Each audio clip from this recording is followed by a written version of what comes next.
Hi, I'm Reed Peterson, and welcome to Grief Refuge. Thanks for listening today and trusting Grief Refuge as a resource to help you manage the thoughts and feelings related to your loss and your grief. If this is your first time listening, welcome. And if you've listened before, welcome back. Grief Refuge is about helping you find peace and purpose after loss. This podcast was created with the intention to help validate the thoughts and feelings related to your grief, to take time to reflect, and to honor your self-care. Here at Grief Refuge, you will learn healthy ways to manage grief. You will also find comfort, hopefulness, and a sense of peace in regards to finding a way to embrace life moving forward. Through the stories and conversations shared on this podcast, my intention is to provide companionship, insight, and also be a soothing voice to help you navigate the heavier, more painful feelings that do go hand in hand with grief. Grief is hard and grief is painful. I'm glad you're here, and I promise to do everything I can to provide the best support to you. Before we begin, there's just a little housekeeping to cover. Because of the depth and the nature of this topic, it may be more beneficial to not multitask while you're listening. Rather, I invite you to use this time for your self-care and your personal reflection. Use this time to relax and allow your grief-related feelings to run their course. Use this time to mourn your loss. Also, this podcast publishes episodes twice a month. When you're grieving, that's a lot of time in between each episode. Things can and often do come up, and you may feel setbacks, confusion, overwhelm, and other strong emotions that create more pain. For times when you need more support, I strongly encourage you to download the Grief Refuge app. The Grief Refuge app is a hub for getting more support. On the Grief Refuge app, you can find stories, tips, and guidance for navigating your grief journey. You can also receive daily messages of validation, hope, and comfort to help soothe and comfort you throughout this difficult journey. You can download the Grief Refuge app for free from the App Store that's sitting on your smartphone. Thank you, and let's move on to today's topic. There are times when words just can't explain what you're feeling. These are the times when your grief has too strong of a grip over you. These are also the times when moving your body to express your emotions can be very helpful. The embodied movement helps to process grief, release tension, and help create internal shifts that make grief more manageable and bearable. Today on the Grief Refuge podcast, I welcome a guest named Breanna. Breanna is a yoga therapist in Canada and the creator of the Move with Grief yoga program. Breanna shares more of her personal story and the losses that guided her to the work that she now does.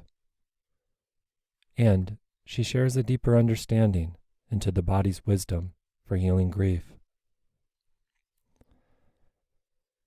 Stress, tension, and pain in the body are real and often related to grief.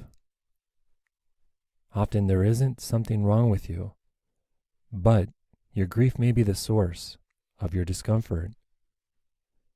Hopefully this interview and conversation with Breanna will help with understanding grief from a physical, emotional, and spiritual perspective. Enjoy the interview. So Breanna, I've been dealing with a lot of stiffness in my neck and a lot of stiffness in my back. And I've really been telling myself I need to get out and move. And at the time of our recording right now, it's mid-afternoon. And I want to first start by asking you, what motherly advice would you give me if I were to say, oh, I should get out and hike, but I'm not going to today? Mm. I think I would tell you to meet yourself where you're at. I have this personal philosophy of movement of any kind. And some days that looks like a hike, and some days that looks like laying in bed and stretching. And if I don't do anything, what will happen?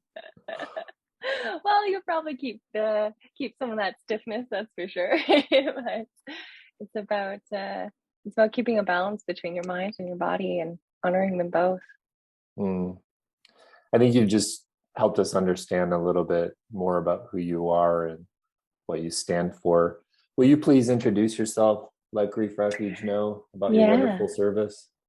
Yeah, I'm Breanna, and I'm someone who's been in kind of the grief world through various experiences and my own losses, and um, that with my passion for yoga has kind of led me to use my yoga for my own grief. And then after, about 4 or 5 years of doing that on my own, I was like, you know what? I should share this. I should share this with others, and that's kind of my journey. I'm a yoga therapist, which is a fancy way of saying I have thousands of hours of training and teaching. And I work one on one with people, and I work in a group setting for anything from chronic pain to grief and that sort of thing. Thank you.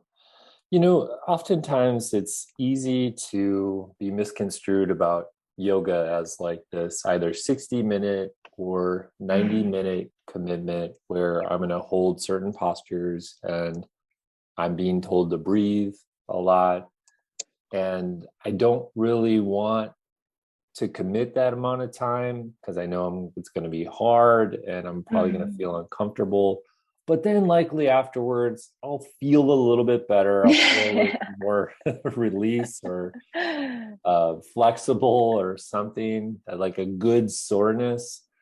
And Yeah. so tying this misconception, I'm owning it, by the way, this misconception of um, yoga and then tying it into grief. Help me understand how that plays out in your world. Yeah, I thank you for bringing light to that, because there is a significant difference between what we typically think of as yoga in the West and like fitness yoga, kind of what you described, that you would find at a yoga studio or at a gym or even like a YMCA kind of thing somewhere, to yoga therapy. And the major differences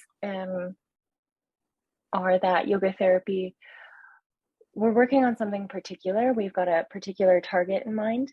Going to a standard yoga class, it's very generalized. Maybe the teacher has a theme that day, maybe they don't. And as you mentioned, it's like roughly 60 minutes, and you probably did 60 postures in 60 minutes or twice the amount. And with yoga therapy, we maybe do 13 to 20. And it's not just postures, but meditation and breath work and all of that sort of thing to tie into a common theme or goal. So when it's about our grief, in my yoga therapy classes for grief, we come in and out of talking about grief. So as you mentioned, you've got some stiffness today. Generalized tension is a big thing for most of us who are grieving, and myself included. I feel like I feel the stress creep up in my shoulders and my neck, and a holding in my deep gut from the moment that grief bubbles up in a place that I don't want to cry. And so there's clenching and holding, and that tension just kind of stays with us. So, I might mention that as we move through some particular movements to release the fascia and the muscles in the body, and then we'll come back out of it and we won't talk about it too much. We'll move through some postures and some breath work, and then we'll maybe move into a particular grief meditation, and we'll kind of flow in and out of it. Okay, thank you. That's helpful. So if I recognize or identify myself as grieving, do I always know that I'm going to yoga therapy for grief, or can something happen where I show up for a different purpose or a different target and Mm-hmm. then grief comes up? Yeah. Well, that's common, right? It's common that we'll go to just a standard or regular class that doesn't identify itself in its name or in its advertising or wherever you found out about the class. Maybe it doesn't necessarily speak to grief. If there is a class that is focused on grief, it should say that in its name and its marketing, its advertising, so that you know what you're going to. But if you go somewhere and it's general, that doesn't mean that your grief isn't going to come up in that class, because so many of us hold emotions and experiences in our bodies. I mean, think about like the common realtor trick where they cook something in the kitchen so that the house smells like fresh bread or cookies to trigger memories and good feelings. And it's because our senses are intertwined in our memories. And so are some of our muscle tensions. And so if you experience something, like quite recently, I was with my auntie last month as she passed away. I was in the room with her and watching her breathe. And I noticed, just like my posture over top of the hospice bed, like hospice beds are big, you're like leaning over, and there's 3 of us in the room with her at that time, and they're holding with her and being with her. And I noticed that my posture and my tension and all these things start to rise. And there's moments when I take a similar movement or a similar posture that it connects in my brain, and I think about my auntie and our muscle tension in our bodies and our senses all intertwine with our memories. So if you go to a regular yoga class, your grief might come up and you might move and you might breathe and you might feel good with it. Or you can choose to go something a bit more particular, seek out a yoga therapist in your community or online, and look for something that is targeted at grief that will actually speak to it in the class and tell you, what we're working on, that kind of thing. What if my grief has me in that brain fog and I'm not really clear as far as what to identify as the target? If, assuming I'm working with you as my yoga therapist, how is something determined then as a focus or a target? Well, I think I want to almost speak to 2 aspects there. Like, there is if you're working with me, and then there is, if you just want to go to something local. And I'll maybe speak to that first. With brain fog in particular, it is often, not always, but often due to overstimulation of our nervous system and being in a stress state. So going to anything that is regulatory, that gives you some sort of like rhythm, and breathing and relaxation, that sort of thing. So even if you're a runner, that will help. Or going to a standard yoga class, it will help. Just bring you into a relaxed nervous state so that your brain can go back to optimal functioning and can kind of be relieved of some of that brain fog. But with me, let's say we're working together, if we're doing one-on-one sessions, we do an intake where I ask you all sorts of questions that you probably think aren't related, like how is your appetite and how is your sleep and all sorts of things, and get an idea of what other healthcare providers you're seeing or not seeing, and just an overall view. Most yoga therapists go by a kosha model, which is a yogic way of saying biopsychosocial model. So we're looking at your physical body and what cues it's giving us. But we're also asking, about your social system, support systems, and how that maybe plays into your well-being, and if you have any spiritual practices and not spiritual practices. And through some of those discussions, we can discover things that may be coming up for you. And I can maybe be aware of some symptoms that affect other people and ask you if they're affecting you.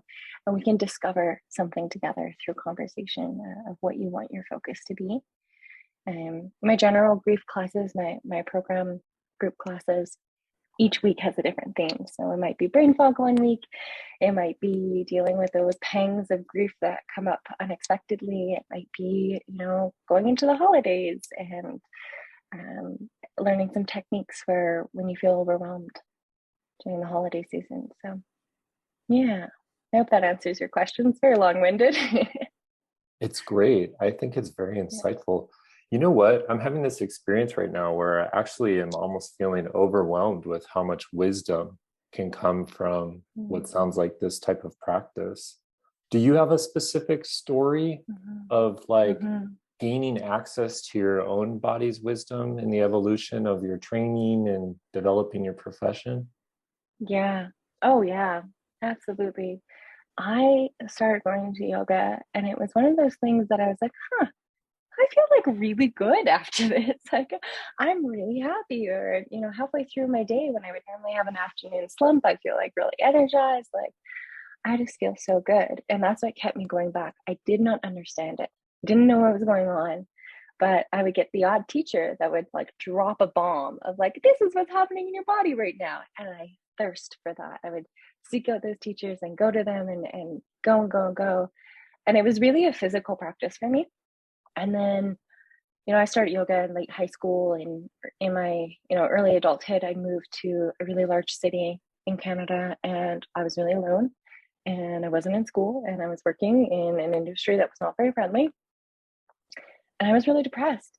And I was going to yoga classes constantly. I was going to one of those like mega yoga studios where they have like 5 rooms, and I had a monthly membership. So I would just like walk into one room and then walk out and go into the next class in the next room. And I didn't even know what I was walking into, to be honest. Like, I didn't know the difference between the different types of styles of yoga. Like, I just went. And this one day I had an absolute breakdown in my practice. And it was one of those, cliche moments where like someone's crying in their yoga class and embarrassed about it. And in that moment, I went into a restful posture, and the teacher came over with a box of Kleenex, and I just sobbed a little bit. And I'm a person of faith, and so I just turned to prayer, and that's when it became something physical, emotional, and spiritual for me. And that's when I was done. It's like, this is it. I'm going for teacher trainings. This is something that I need to know more about. I need to understand why I'm doing this. I need to understand why I feel so good. Like, I need to understand why it hits me in all these different levels, my physical body, my emotional body, my spiritual body. Like, why is this happening? And really dug in there. And some trainings are more helpful than others, and different styles hit me more than others. And yeah, just to share a little bit more, my restorative training, I really didn't want to take. It was like upgrading my teaching level. And I was like, it's kind of like university where you have all these different modules and you only need so many. And I wasn't going to take this one. I was like, I don't need it. Restorative is where people just lay on the floor and do nothing. How could that possibly be?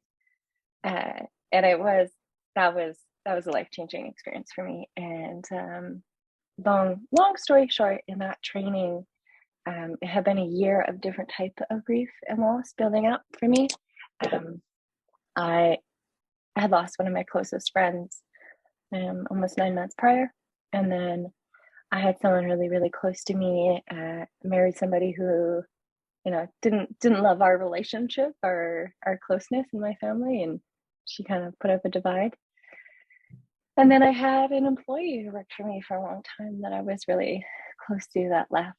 And my body did this amazing thing where once I was in a relaxed state, a really deep relaxation, it kind of brought up memories. So when you're in a really deep state of relaxation, part of your brain will actually shut down. So there's no language. So you'll just see images of memories, but there's not like words in those memories. It's not like a video playing. It's just images and feelings.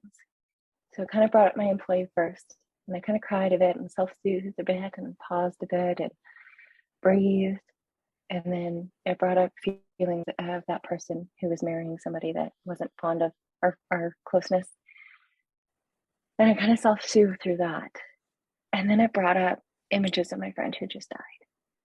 And the body just slowly goes, okay, we'll try this. We'll see how you're doing. Okay, we're healing. Okay, we'll try this. And the body had so much more wisdom than I knew was possible. And that was a never look back moment for sure. That is so powerful. Yeah. Did it ever scare you? Yes, yes, it did. Absolutely. That training was a week, and it was really intense. And I was really angry at the beginning of the training because I was like, I'm here to learn, and my body just kept putting me to sleep. And I was so frustrated.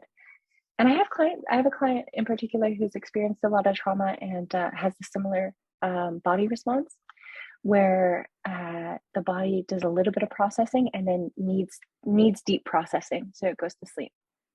So my body slept a lot at the beginning of the week, and I was frustrated.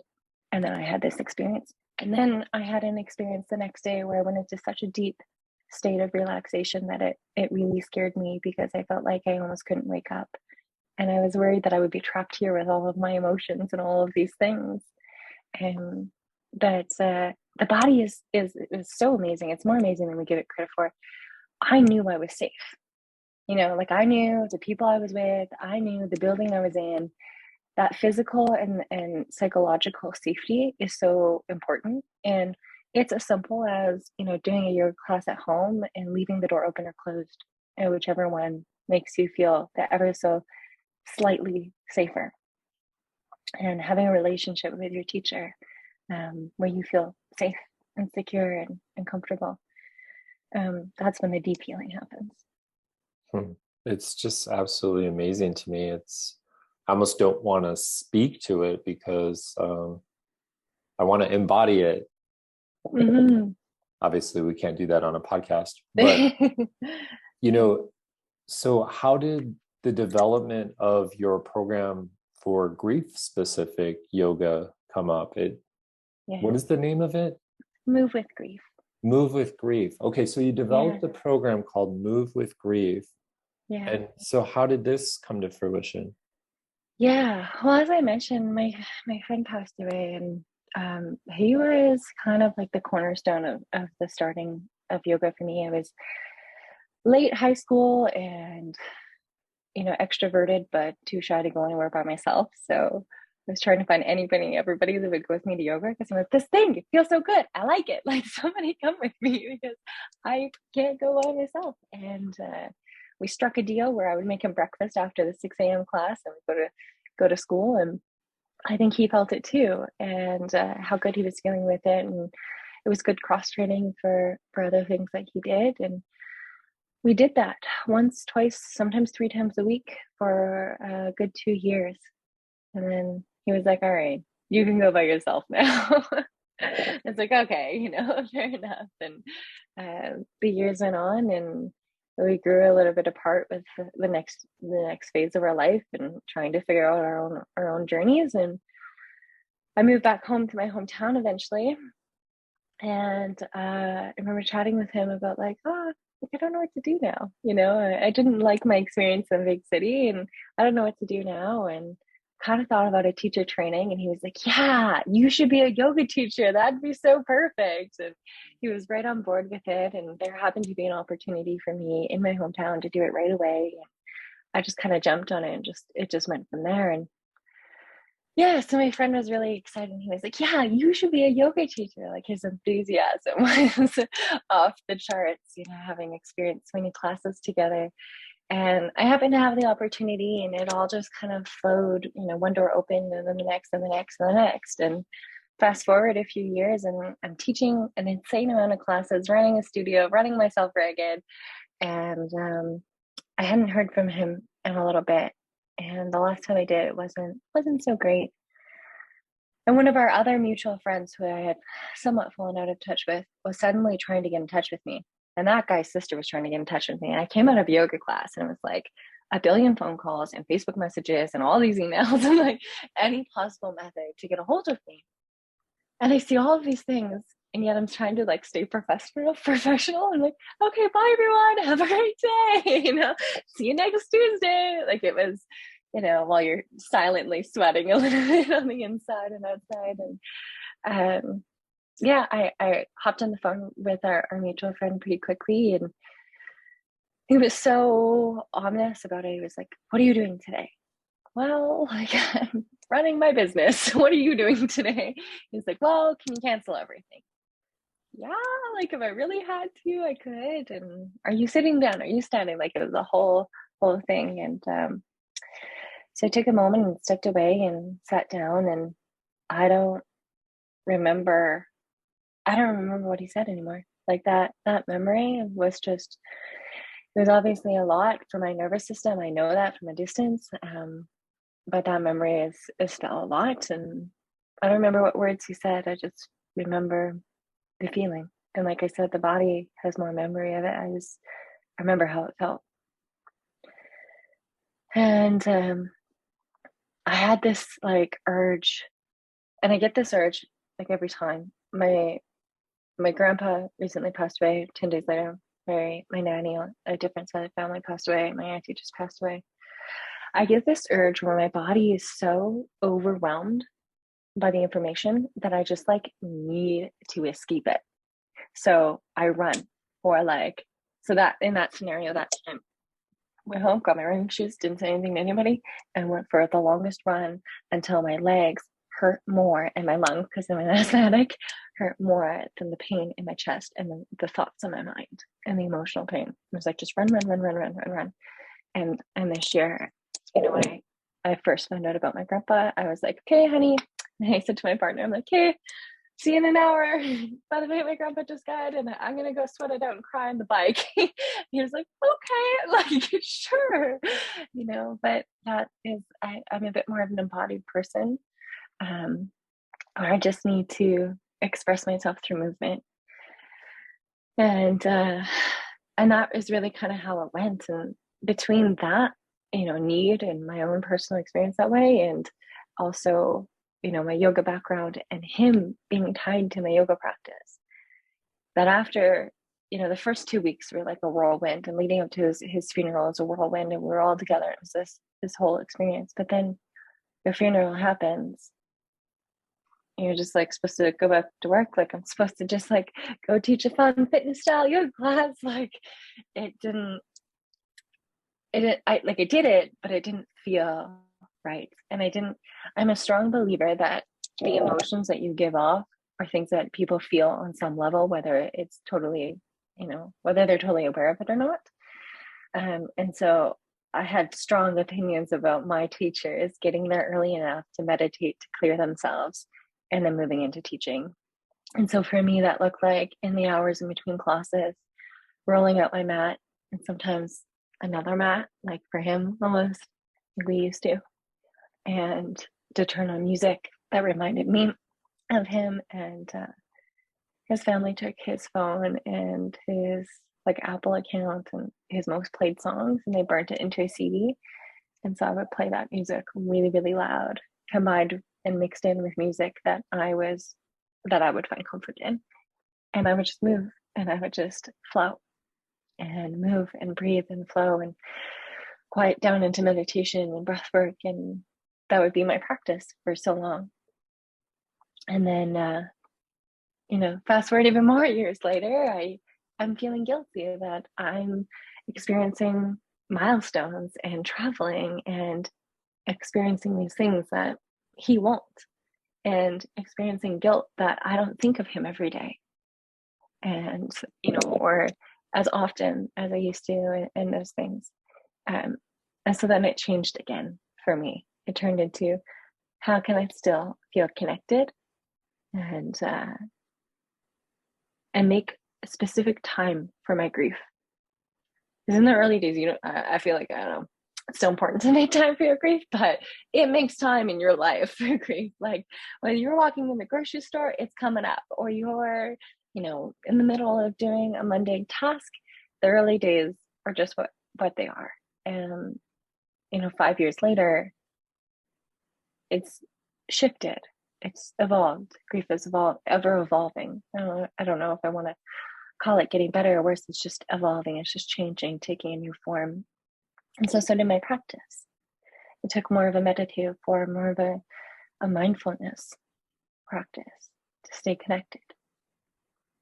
Thank you. I think that's such a beautiful sharing of a lot of your ceremonies and your rituals in your practice. And it also really helps us understand the evolution of everything, grief, your expertise, all of it.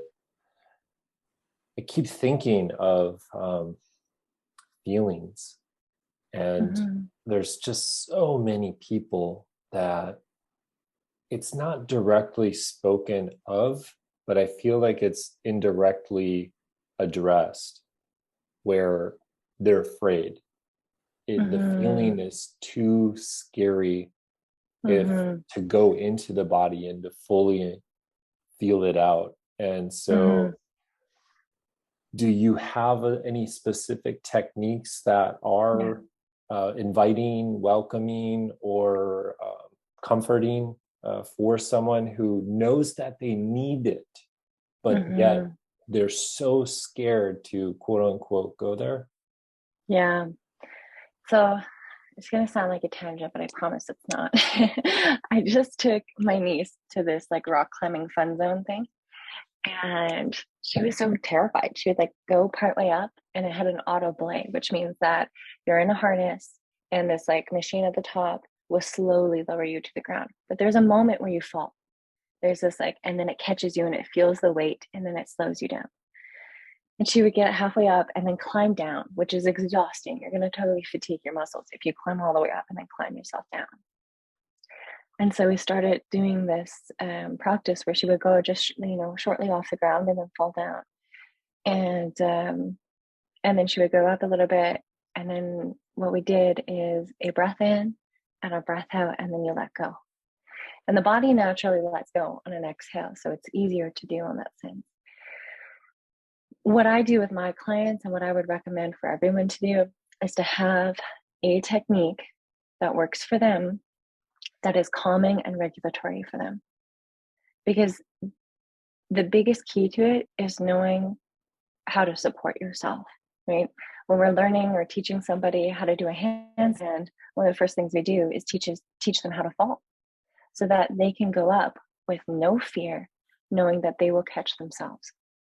And this is no different. And so I think, one of the first things is just finding some sort of grounding technique that works for you.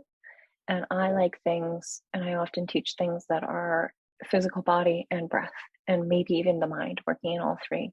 So it can be as simple as touching your thumb and index finger together and saying, I am breathing in, I am breathing out, and take a long exhale and then move to the next finger. So your mind is speaking something, so it's keeping busy and focused. And there's a tactile aspect of your finger. And then you're using the breath to regulate your nervous system and to move you into a more relaxed state. Now, the beauty of yoga and yoga therapy, and this is where I like it to pump it a little bit, is that we're all unique and we're all different. And we've had different lives and different experiences and different associations. So for some people, that's going to like be the worst thing in the world for them. And for other clients, it's the most calming thing. So with private yoga therapy, we had to learn lots of different techniques and figure out which one feels really good for you. Another one that I really like is simply just inhaling, finding length through your spine, feeling like there's a string on the crown of your head pulling you up. And as you exhale, a wave of heaviness washing down from your head to your spine, to your legs, and to your feet, and to the ground. And just doing that a few times to feel a little more grounded. When you do something and evoke something that brings up an emotion, that it's important to have the backup plan of moving into some relaxation afterwards. And I always recommend my clients and my students move into something a little less painful, and to try it and just kind of like dip their toe in and slowly ease in. So whether that's like you want to think about a different loss and bring that up, maybe it's something that was a possession or a pet and not a person, or maybe it was something that was like a little longer ago, or everybody's got different triggers, right? So finding something that's a little less triggering, a little less emotional, and then trying the grounding technique afterwards and building trust within yourself is the most important. Thank you. Those sound like great tips. I mean, they're more than tips, they're practices. I want to do them right now. Yeah. I tell you what, I keep getting like images of people carrying mats and things like that. So with your Move with Grief program, do people need a mat? I'm kind of, a free person. I'm like, mats and bolsters and all that kind of stuff. Like, yeah, they're good. But like, if you want to like lay down on your rug, or you've got like a carpeted living room, I don't find that I teach a lot of postures where you need a mat that, will grip your toes or whatever the case is. Like, the odd time I'll do that, and often I know who's in my class and I kind of know what they have, and I just teach to what's there. I'm a lot more, I don't know what the word is, adamant about other things, like make sure you have pillows or blankets nearby. And we use them for some of those restorative postures and some of the yin postures. And I believe in self-care and that development of self-care as part of the grief process. And so that can come into play in the yoga world, in the yoga class, in the sense of like giving yourself the best. So instead of just like throwing down your blanket, you're going to roll it out and you're going to smooth out all the creases. And when your back hits that blanket, it's going to feel smooth and it's going to feel comforting. And that little act of taking that little extra moment is an act of self-care. And when we can learn to do that for ourselves in the little moments, then when grief comes up off of our mat, it's easier to be like, you know what, I need a minute. Because you've practiced that. You've practiced taking a minute for yourself in whatever way that you need it to be. And that might be, leaving the room, it might be breathing, it could be all sorts of things. But you've practiced it enough that caring for yourself doesn't feel selfish anymore. Thanks, Breanna. This is fantastic. So how can someone gain access or get access to your program? Yeah, well, I'm online. I do everything online. So you can find me at breannayoga.com, and that's BREANNA. I try to keep that updated. You can find me on Instagram with a much longer handle of Therapeutic Yoga with Breanna. And I'm always constantly trying to make sure that my offerings are accessible. So there's different pricing options for some of my offerings. If that's not accessible for you, then to reach out to me and we can try to find something. Other times I do collaborations where I'll hold free or pay what you can events, or collaborate with a charity that we can work something out to make it free for the public. So try my best to keep things accessible, because the reality is we don't choose to be grievers. It just happens. It happens to all of us at some point. Yeah. Well, you're filled with wisdom. Your voice is gentle, supportive, and comforting. And I'm sure your Move with Grief program is even that much more so. Breanna, thanks for being a part of Grief Refuge. Thank you. Thank you for having me, Reed. I really appreciate it.